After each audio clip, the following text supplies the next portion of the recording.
Boris Johnson essuie un nouveau revers et ce n'est pas près d'être le dernier. La décision de suspendre le Parlement britannique pendant 5 semaines a été jugée comme étant illégale, nulle et sans effet. C'est ce qu'a déclaré la Cour de justice écossaise, saisie par 78 parlementaires. C'est une décision historique quand une cour, cette fois en Écosse, décide qu'il est illégal de proroger le Parlement. Cette affaire se poursuivra à la Cour suprême la semaine prochaine. Nous avons tout fait pour empêcher la prorogation du Parlement parce qu'il s'agit en fait de stopper le Parlement. Et c'est ce que Boris Johnson a tenté de faire pour éviter qu'on le questionne et qu'on débatte en octobre. Après l'approbation d'une loi contre une sortie sans accord obligeant le Premier ministre britannique à demander un report à l'Union européenne en cas de no deal d'ici le 19 octobre, cette décision est une seconde victoire pour l'opposition qui réclame que le Parlement soit rappelé immédiatement.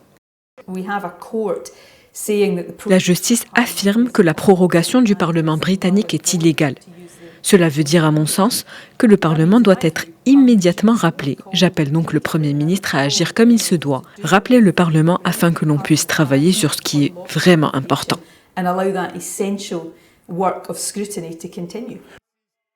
Le gouvernement de Boris Johnson a annoncé qu'il allait faire appel auprès de la Cour suprême de Londres.